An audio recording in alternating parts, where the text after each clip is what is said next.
Don't believe the radiant smiles of the girls in princess dresses, and never trust the friendly waves of the mascot characters on Main Street. I worked at Walt Disney World for exactly 7 years, 4 of which were spent serving in the Utilidors system, a massive, maze-like network of underground tunnels known as the Heart that operates this entire kingdom. Down there, they store food, transport trash, and provide dressing rooms for the cast members. But it's also where they hide things that, if the public ever found out, would cause this billion-dollar empire to collapse overnight. It all started in the summer of 2019 when I was promoted to the night shift security surveillance team.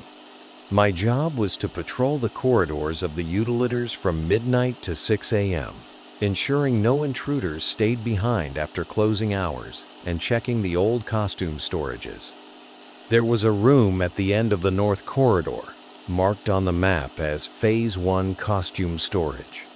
For my first 3 years, I never saw anyone go in or out, and my security clearance didn't grant me access. On a night of a fierce storm, the park's power system failed.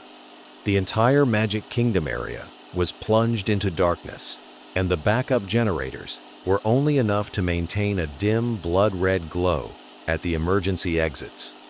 I received an order over the radio, a crackling, broken voice from the shift manager asking me to check the Phase 1 storage area because the thermal sensors reported an abnormal temperature spike. When I arrived, the door that was always tightly locked was now bizarrely ajar. I stepped inside, my flashlight sweeping across endless rows of shelves. There were no glamorous Cinderella dresses or Buzz Lightyear armors here. Instead, there were early generation mascot suits from the 1930s and 40s. They looked absolutely grotesque under the flashlight. The velvet fabric was rotting, and the plaster mouse heads were cracked wide open, revealing the stuffed straw inside like withered muscle tissue. The smell of this room wasn't the dusty scent of a normal storage unit. It smelled of formaldehyde, the chemical used to preserve corpses, mixed with the overwhelming metallic stench of blood. Deeper inside, I saw a Steamboat Willie-style Mickey suit sitting on a rotting wooden chair. It wasn't hung on a rack like the others. It just sat there, its giant white-gloved hands resting on its knees, its massive head slumped against its chest. As I approached to check if someone was hiding inside, I noticed something that made the blood freeze in my veins. The suit was breathing. The breathing was faint, but rhythmic. The velvet fabric on its chest rose and fell with each beat. Trembling, I reached out, intending to touch its shoulder, when a whisper echoed from inside the mouse head. "Do you know why they never announce anyone dying inside this park?" I jumped back, dropping the flashlight onto the floor. Its beam swept across the suit's legs. I saw that extending from the bottom of the mascot pants weren't giant yellow shoes, but a pair of real human feet, bony, grayish, and covered in intricate stitches of thick black thread. The voice echoed again, this time no longer a whisper, but a grotesque combination of a child's laughter and an old man's groan. "Because down here, we don't die. We are recycled. The Magic Kingdom needs energy, and there is no energy purer than those who devoted their entire lives to the smiles of children." Suddenly, the suit bolted upright. It was taller than I thought, at least over 2 meters. The joints inside the suit cracked loudly, like snapping dead branches. The mouse head slowly lifted. Under the dim flashlight on the floor, I saw through the gap of Mickey's grinning mouth a skinned human face, raw red muscles exposed, and the eyes. Eyelidless eyes, just 2 pure white eyeballs staring at me with a frenzied hunger. I turned and ran for my life.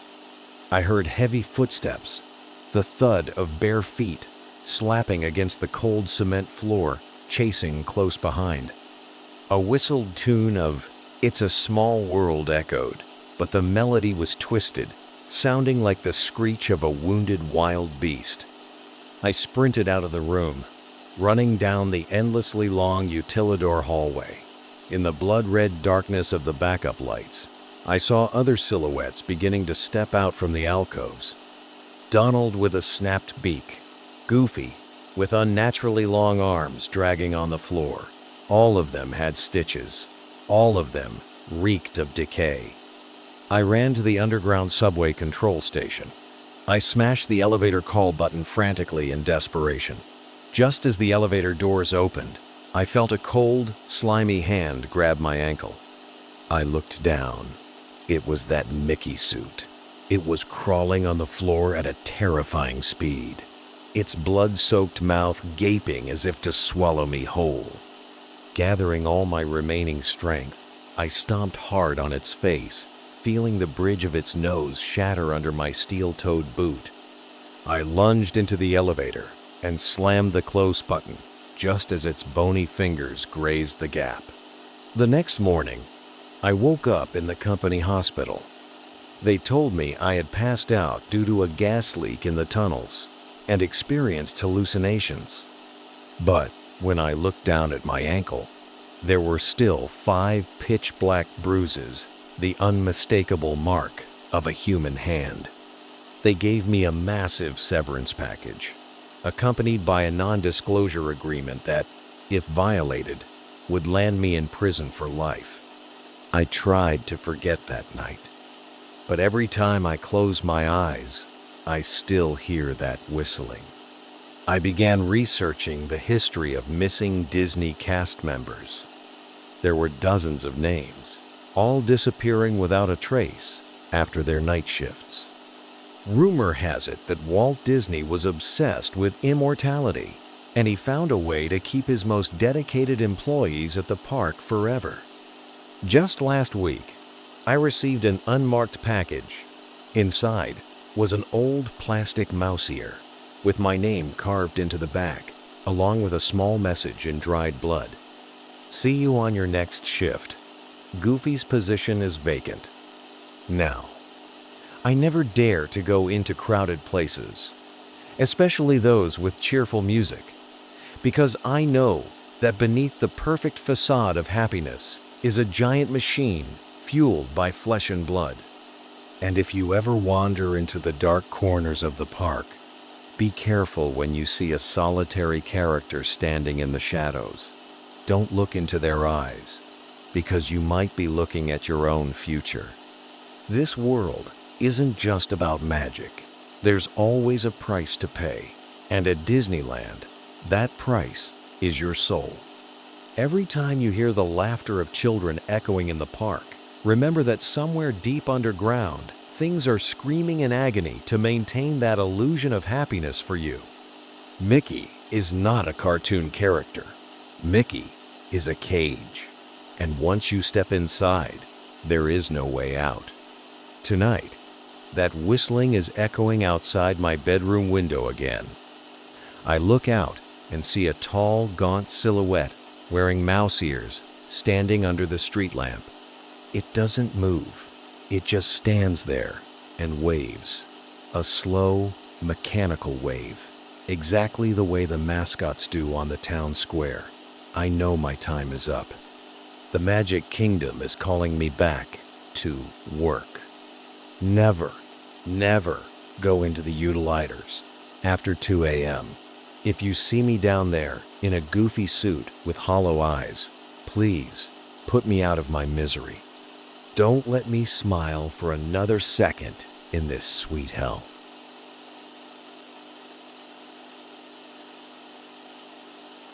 Everyone knows the park. You've probably been there, or at least begged your parents to take you when you were a kid. It's the self-proclaimed happiest place on earth, a sprawling empire of fiberglass castles, costumed mascots, and overpriced churros. During the day, it is a masterclass in engineered joy. The sun shines brightly on the pastel facades, The cheerful music pipes through hidden speakers in the flower beds, and the air smells artificially sweet, like spun sugar and vanilla. But I didn't work the day shift. I worked the graveyard shift. When the sun goes down and the last exhausted family is ushered out the gates, the park changes. The cheerful illusion dies the second the main floodlights shut off. The towering castle becomes a jagged black silhouette against the night sky, and the winding pathways become a labyrinth of shadows. That's when the maintenance crews come in.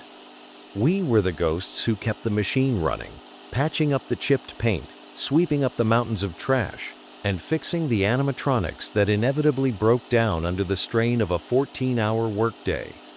I was assigned to a ride called The Children of the Globe. You know the one. It's a slow-moving boat ride through various rooms depicting different countries, populated by hundreds of identical, round-faced animatronic dolls, singing a painfully repetitive song about global unity. Even during the day, surrounded by tourists, there is something deeply unsettling about that ride. The dolls' eyes are a little too wide, their movements a little too jerky, their painted smiles completely devoid of warmth. But at night, it was a waking nightmare. My supervisor was an older guy named Arthur. He had worked at the park for over 30 years and possessed the kind of tired, hollowed-out stare of a man who had seen things he couldn't drink away. On my first night, he handed me a heavy canvas tool bag. I expected wrenches, screwdrivers, maybe a multimeter for the electrical systems. Instead, I opened the bag to find a pair of professional-grade barber scissors, heavy-duty nail clippers, an industrial flashlight, and thick, Kevlar-lined gloves. "What's this for?" I asked, laughing nervously. "Are we giving the mascots a haircut?" Arthur didn't smile. He looked dead serious, his eyes darting toward the cavernous entrance of the ride. "Rule number 1, he said, his voice a low, raspy whisper. "You never take off the gloves. Rule number 2, you never look them directly in the eyes for more than 3 seconds. Rule number 3, whatever you sweep up goes straight into the biohazard incinerator. No questions asked. You sign the NDA, you do the job, and you collect your paycheck. Understood?" I nodded, swallowing the lump forming in my throat. I assumed it was some kind of elaborate hazing ritual for the new guy. We waded into the drained waterways of the ride in heavy rubber boots. The silence in the building was suffocating, broken only by the hum of the auxiliary generators and the dripping of stagnant water. The dolls were frozen in their mid-dance poses, their plastic joints locked. In the dim beam of my flashlight, the hundreds of glass eyes seemed to glint and follow us as we walked past the Scandinavian section and into the South American room. "All right," Arthur muttered, stopping in front of a cluster of dolls dressed in traditional woven ponchos. "Let's get to work. They're overgrown this week." He stepped up to the platform, grabbed one of the dolls by its hard plastic chin, and tilted its head back. That was when I saw it. The hair on the doll's head wasn't the cheap synthetic yarn or nylon I had expected. It was thick, glossy, and undeniably real. And it was long, too long. The day before, I had seen this exact doll, and its hair was a neat, shoulder-length bob. Now, the dark strands were cascading down past its waist, tangling in the animatronic joints of its arms. "Cut it back to the shoulders," Arthur commanded, handing me the scissors, "and then do the nails." I stepped up, my hands trembling. As I took hold of a handful of the doll's hair, a wave of nausea washed over me. It didn't feel like plastic or glued-on extensions. It felt warm. It had the distinct, oily texture of unwashed human hair. I squeezed the scissors and sheared off a massive chunk. The sound it made was a sickening wet snip. "Good," Arthur said. "Now the hands." I lifted the doll's small, wooden-looking hand. Protruding from the ends of its fingers were long, yellowed, jagged nails. They looked like keratin. They felt like keratin. I used the heavy-duty clippers to snap them off. Click, click, click. The severed nails hit the concrete floor with a sound that I will never forget. As I clipped the thumbnail, my hand slipped, and I cut too close to the plastic finger bed. A single drop of thick, dark crimson liquid welled up from the seam between the nail and the plastic. I dropped the clippers with a clatter, stumbling backward off the platform and splashing into the shallow water of the track. "Arthur!" I gasped, pointing a shaking finger at the doll. "It's bleeding! The damn thing is bleeding!" Arthur calmly picked up the clippers, wiped the doll's finger with a rag, and looked down at me with absolute apathy. "I told you, no questions. They grow. We cut. That's the ecosystem of this place. If you let the nails get too long, they jam the gears. If you let the hair get too long, it wraps around the hydraulic axles and burns out the motors. Now get up. We have 300 more to do before 5 a.m. For 6 months, I did the job.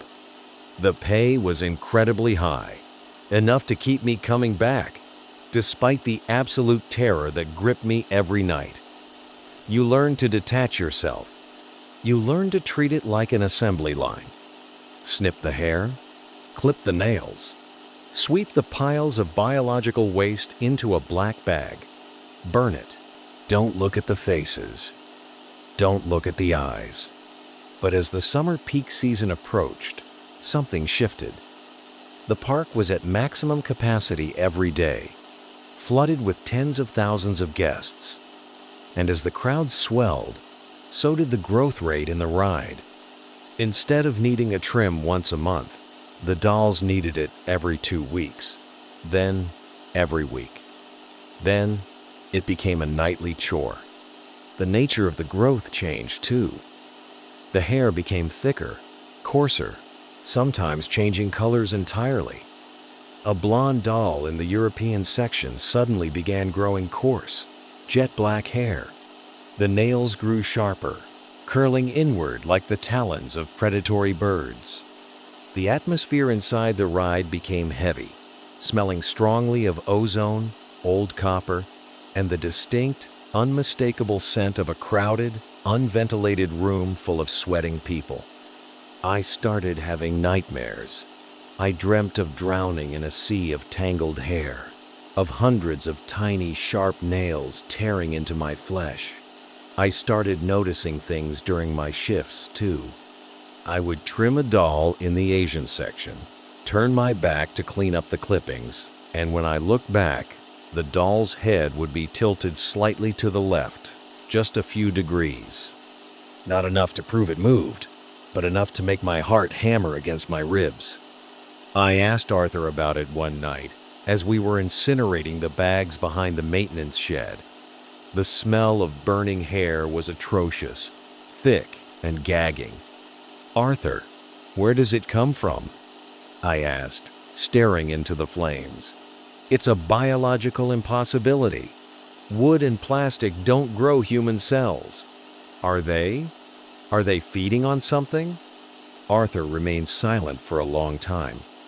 He pulled a battered silver flask from his jacket, took a long swallow, and stared at the dark silhouette of the fairytale castle looming in the distance. "Do you know how many people visit this park every year, kid?" he asked quietly. "Millions, millions of people. Millions of different energies, emotions, shedding skin cells, breathing, sweating, feeling intense joy and intense exhaustion. The corporation built this place on top of an old swamp. They poured 1 billion tons of concrete and painted it pretty. But energy doesn't just disappear. It pools. It sinks into the foundations. Those dolls, they were the first things built here. They've been sitting in that dark water, looping that same cursed song, absorbing it all for decades. He turned to look at me, and in the flickering light of the incinerator, he looked terrified. They aren't just machines anymore. I don't know what they are, but I know that if we don't cut it away, if we let them keep what they grow, they're going to wake up completely. The breaking point happened on a Tuesday in late July. There was a massive thunderstorm rolling over the city, lightning splitting the sky and rain battering the tin roof of the ride building. Arthur and I were deep inside the attraction, working in the African Plains section. The humidity was unbearable. The dolls here were growing hair at an alarming rate. We had literally just cut a batch, and I could swear the hair was visibly lengthening in front of my eyes, creeping down their wooden chests like dark ivy. Suddenly, a massive crack of thunder shook the building. The lights flickered, buzzed violently, and then died completely. The auxiliary generators didn't kick in. We were plunged into absolute, suffocating darkness. "Arthur," I called out, fumbling for my industrial flashlight. My hands were shaking so badly, I dropped it into the shallow water of the track. "Don't move," Arthur's voice came from the darkness to my left. He sounded panicked. "Just stay completely still. Don't make a sound."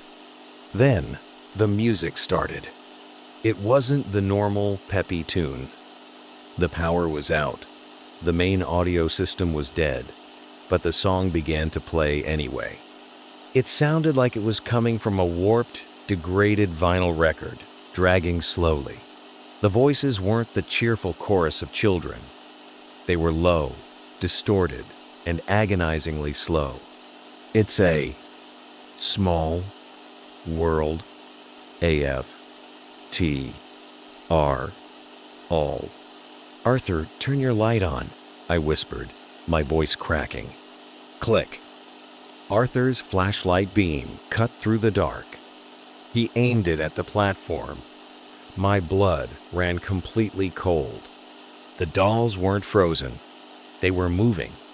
Without the hydraulic pumps running, without the electrical systems telling them what to do, they were moving on their own, their heads turned in unison, looking down at us. Their jaws snapped open and shut, in time with the horrific, warped music, and the hair. The hair was writhing. It was growing rapidly, spilling off the platforms like black water, slithering down the concrete walls toward the tracks. "Run!" Arthur screamed. "Run!" I didn't need to be told twice. I abandoned my tools and began sprinting through the knee-deep water of the ride's track, splashing wildly toward the emergency exit sign, glowing faintly in the distance. The warped music echoed off the walls, growing louder, turning into a cacophony of overlapping, distorted voices. Behind me, I heard a splash, followed by a wet tearing sound. "Arthur!" I yelled, turning around. The beam of Arthur's dropped flashlight illuminated a scene that will be burned into my retinas until the day I die. Arthur was pinned to the wall. Half a dozen of the dolls had thrown themselves off their platforms. They were crawling on him like insects. Their tiny wooden hands were gripping his uniform, their freshly grown, razor-sharp nails sinking deep into his flesh. They were using their abnormally long hair to wrap around his limbs, binding him. He wasn't screaming. He was just staring at me, his eyes wide with a terror so profound it defied human comprehension. A doll with a traditional Dutch bonnet and jet-black hair crawled up his chest. It turned its head, looked directly into my eyes, and its painted, unmoving lips seemed to curl into a cruel, knowing smile. I ran. I broke rule number 2, and I ran. I threw my weight against the heavy metal doors of the emergency exit, bursting out into the torrential rain of the theme park alleys. I didn't stop running until I reached my car in the employee parking lot.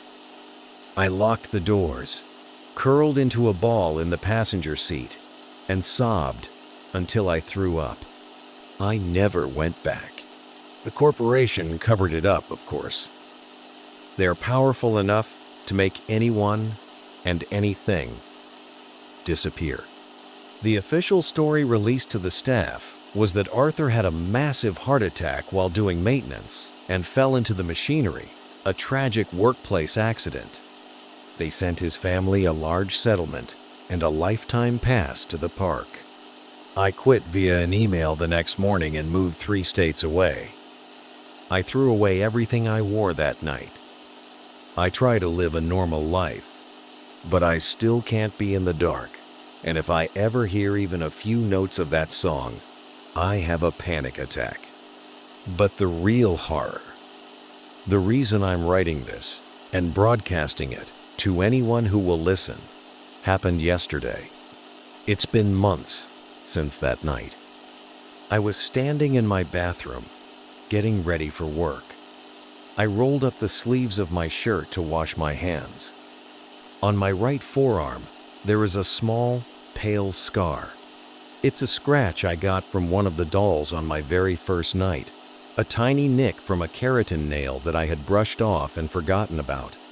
I looked closely at the scar in the bathroom mirror.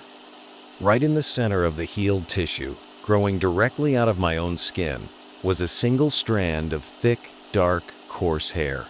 It wasn't mine. It was identical to the hair we used to cut. I plucked it out with tweezers. It hurt terribly, and the root bled a thick, oily, dark, crimson fluid.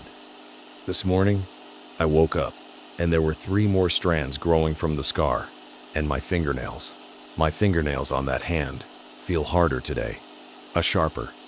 I don't know what those things in the park are.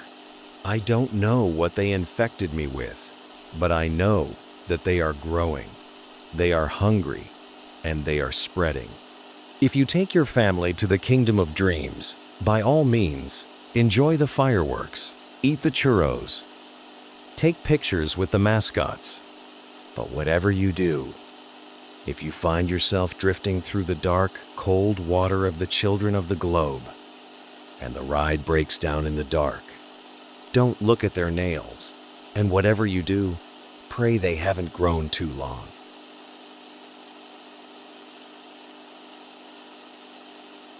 There is an unspoken rule that anyone working the night shift at the happiest place on earth must know by heart.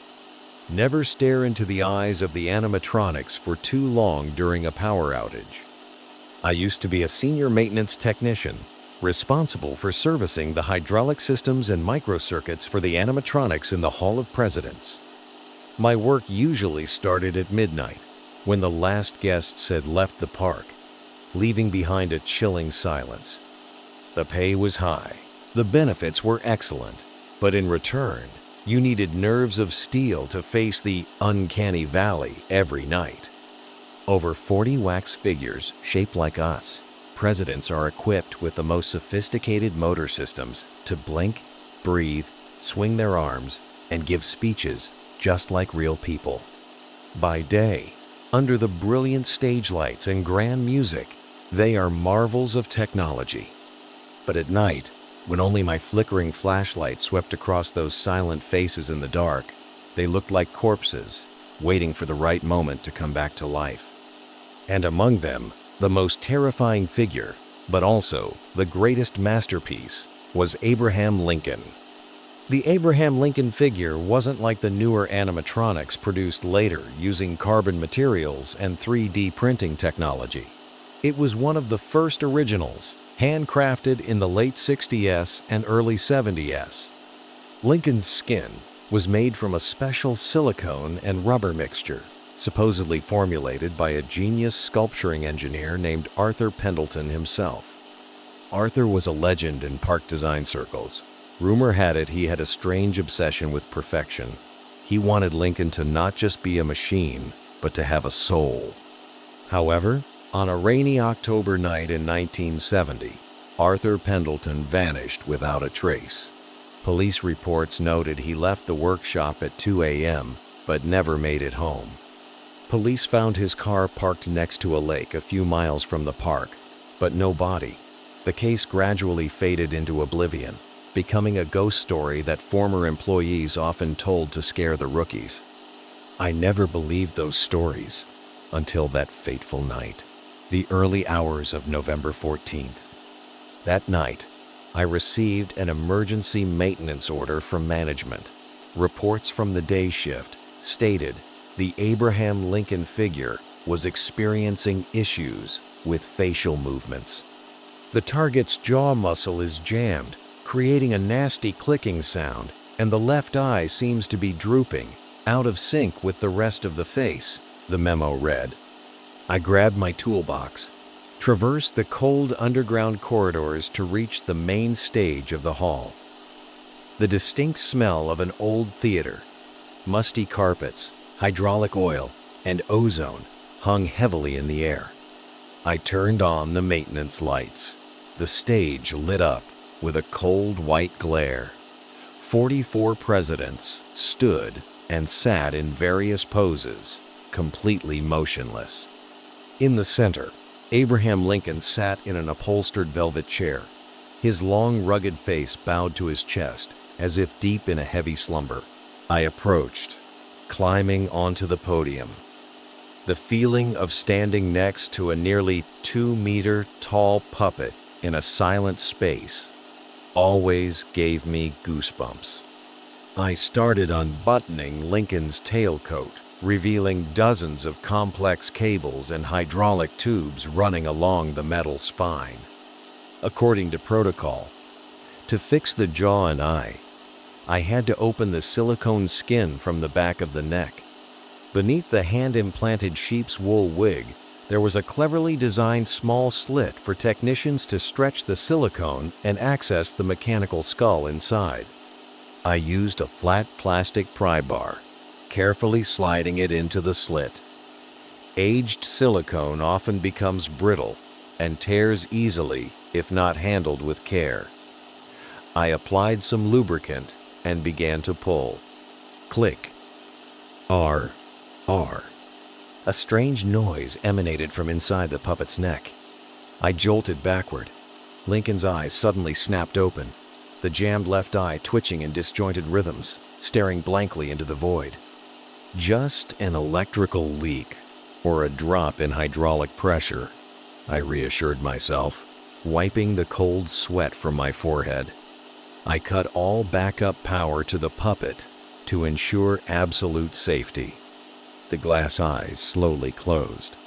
I returned to work.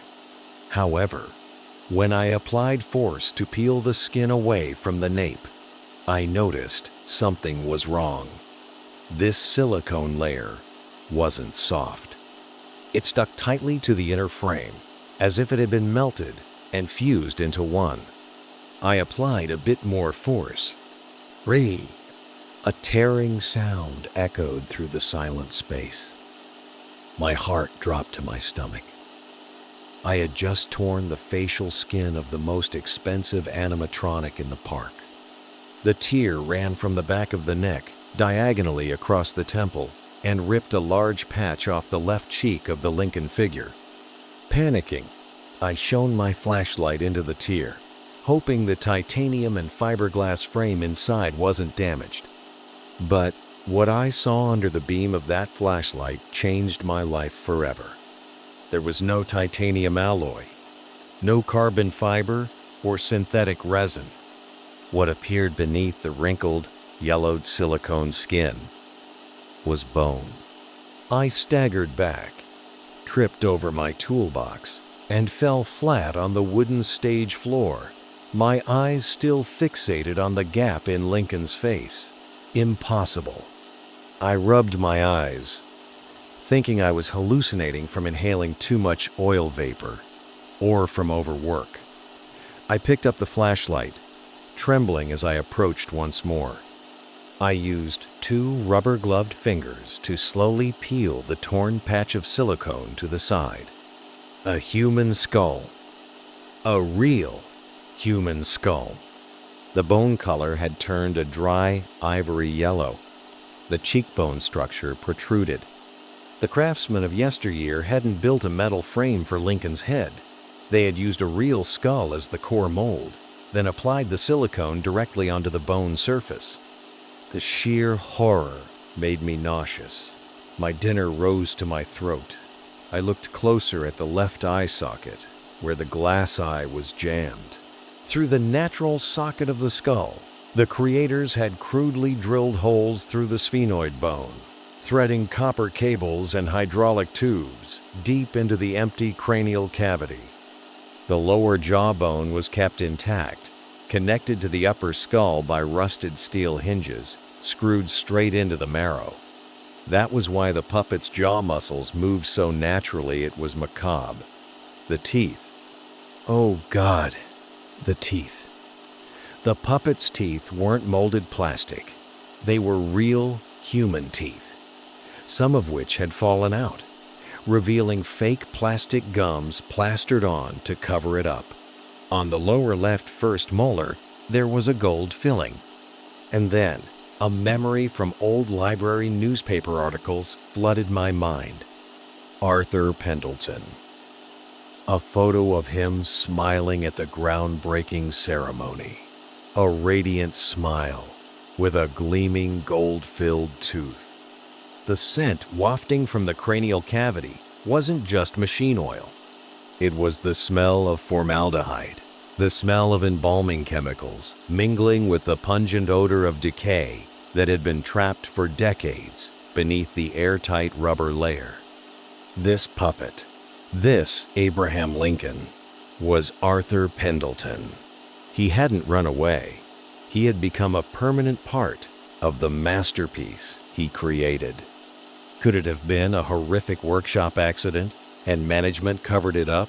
Or worse, was it a sick ritual, a voluntary sacrifice to bring a soul to the machine like he always desired? My survival instinct screamed at me to run, to call the police. I frantically pulled out my walkie-talkie, about to hit the emergency channel. But before my finger could touch the transmit button, a cold, black leather-gloved hand rested on my shoulder. I spun around. Standing behind me out of nowhere were three men in ash-gray suits. They didn't wear park employee name tags. They moved with absolute silence. They were the cleaners, the ones rumored to appear only when the park faced its most severe PR crises. "You've done well, boy," the man in the middle spoke in a deep, emotionless, gravelly voice. "The maintenance ends here." There's a body in there," I stammered, pointing at the Lincoln figure exposing half of its bony face. "That is a monolithic ceramic artificial skeleton, specially designed for experimental purposes in 1970. The man on the right coldly cut me off, stepping forward and swiftly throwing a black canvas tarp over the puppet's entire head. "You are suffering from a nervous breakdown and hallucinating. We're putting you on indefinite paid leave." "You're crazy! Real teeth! A gold filling! That's Arthur Pendleton!" I screamed, backing away, drawing a wrench from the toolbox as a weapon for self-defense.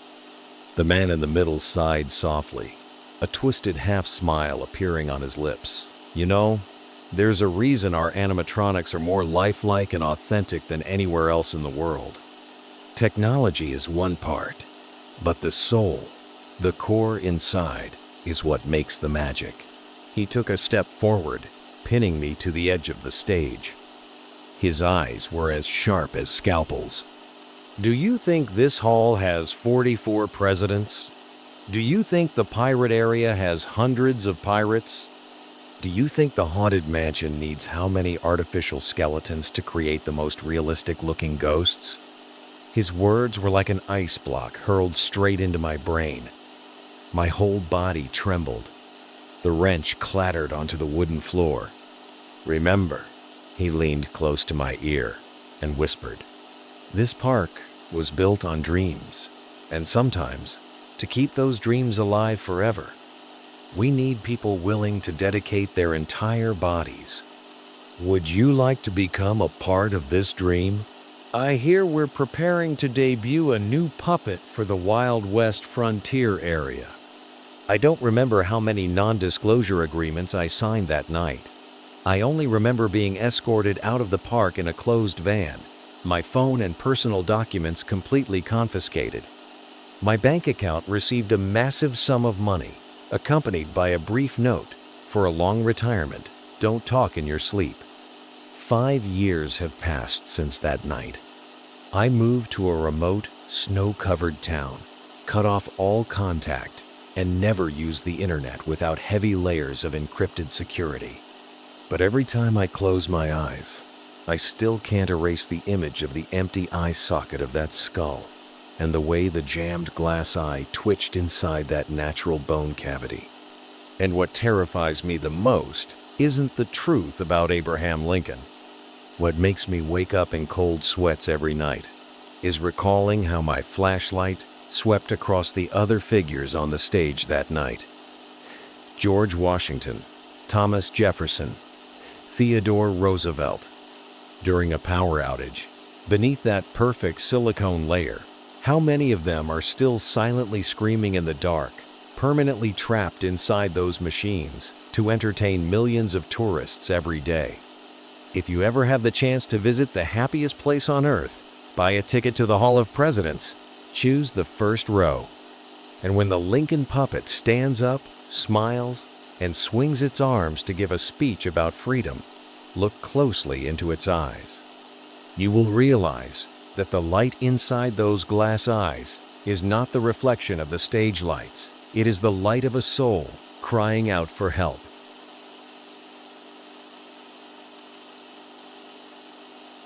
They often say that the uncanny valley is a human evolutionary response designed to help us recognize things that look like our own kind, but are actually a carrier of disease, a soulless corpse, or an unfathomable danger.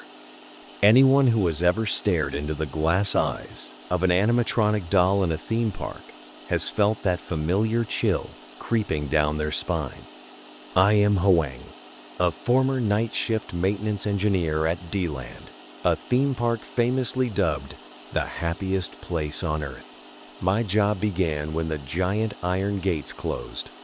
The brilliant lights flickered off, and the laughter of tens of thousands of visitors gave way to the dead silence of the night. You never truly know how terrifying a theme park can be until you walk alone among colossal structures, sullen Ferris wheels shrouded in darkness, and motionless animatronics submerged in their artificial slumber. The area that we maintenance workers despised the most was, without a doubt, the It's a Small World ride. By day, it is a gentle boat ride traversing the continents, where hundreds of dolls representing different nations dance and sing an endlessly looping song. But by night, when the water turns pitch black and silent, the area morphs into a massive mausoleum. Hundreds of dolls stand frozen in bizarre postures, their wide, lifeless eyes staring into the void. The smell in this area is always a revolting mix of stagnant water, machine oil, ozone from the electrical equipment, and an inexplicable, ancient mustiness.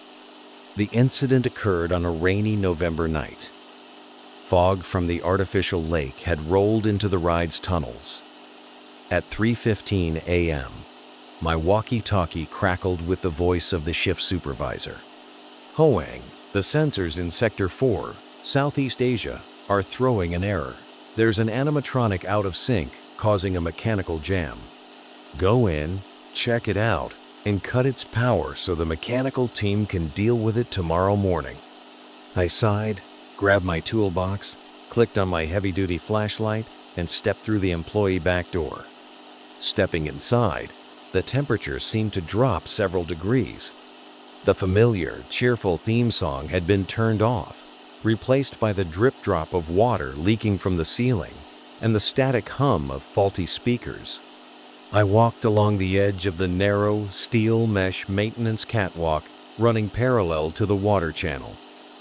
As my flashlight beam swept back and forth, the dolls emerged from and vanished back into the shadows. A Dutch doll with a frozen smile. A group of African dolls holding wooden flags aloft, perfectly still. They all looked exactly like brightly painted, mummified corpses. Upon reaching Sector 4, I noticed something was terribly wrong. The main control panel for this sector showed a green light, meaning the entire electrical system had been completely shut off. The hydraulic pistons and servo motors were all in a resting state. And yet, in the dim shadows of the fake Angkor Wat temple corner, something was moving. Clack, clack, clack. A dry, mechanical sound echoed slowly, but it wasn't the smooth whir of pre-programmed animatronics. It sounded like bones grinding against each other. I swallowed hard and shined my flashlight toward the noise. Nestled among the immaculately dressed dolls standing motionless, a short silhouette was writhing relentlessly. It was a doll. But from the very first glance, I knew it didn't belong here. The animatronics of D-Land were exquisitely crafted from high-grade silicone and plastic, painted in vibrant colors. But this doll was different. Its structure seemed to be crudely carved from a dark, cracked wood that was oozing a black sap resembling dried blood. It wore a tattered garment that looked like traditional mourning clothes, stained with the yellowing hue of time and dirt. Its eyes weren't shiny glass marbles, but two pitch-black, hollow sockets. Its smile wasn't painted on. It seemed to be violently gouged straight into the wood, forming a gaping, jagged trench like a row of saw teeth. It was dancing, but it wasn't the joyful dance of the ride. Its wooden arms jerked and flailed in the air at impossible angles, twisting and folding like someone suffering from agonizing convulsions. Its head bobbed frantically, occasionally snapping so far backward that it touched its spine. "What the hell is this?" I muttered, feeling cold sweat bead at my temples. I double-checked the blueprint on my tablet. At this exact coordinate, position #73B, there was supposed to be a doll of a girl wearing a traditional ao dai. There was absolutely no record of this grotesque wooden puppet. Gathering my courage, I stepped closer to the barricade. I needed to find its power source and unplug it. Perhaps someone from the design team was playing a sick prank. I reached out, using my maintenance hook to gently lift the doll's tattered mourning clothes, searching for the bundle of cables or pneumatic tubes usually plugged into the back or heel of the models. But as the rotting fabric was pulled back, my heart stopped. There was nothing. No electrical wires. No air tubes.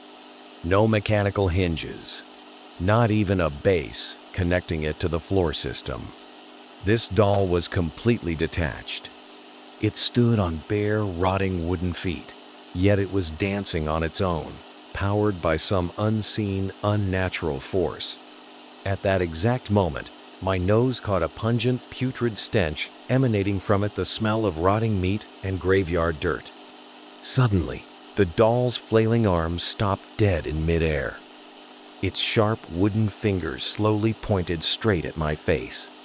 Then, its head turned with a sickening series of cracks, twisting a full 180 degrees. The two hollow black sockets locked onto me. From its deeply carved mouth, a sound began to emerge. It wasn't audio playing through a hidden electronic speaker. It resonated directly from within the hollow wood. It was a raspy, wet voice, like someone choking on mouthfuls of blood, desperately trying to whisper. They locked me up. They sewed my eyes shut. I stumbled backward, tripping over my toolbox and falling flat onto the steel mesh grate. The flashlight rolled away, casting chaotic streaks of light across the ceiling. The voice didn't stop. It grew louder, morphing into a frantic, rapid-fire muttering and evil dialect mixed with curses in perfectly clear Vietnamese that made my skin crawl. My blood is under the river. My flesh is in the gears. Don't look at me. Whoever sees me must take my place. Without warning, the entire emergency lighting system in the tunnel began to strobe violently. Crackling explosions burst from the electrical cabinets.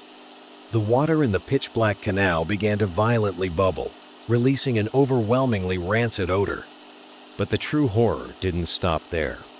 Beneath the ghostly mutterings of the outsider, the sound of mechanical friction echoed from every direction.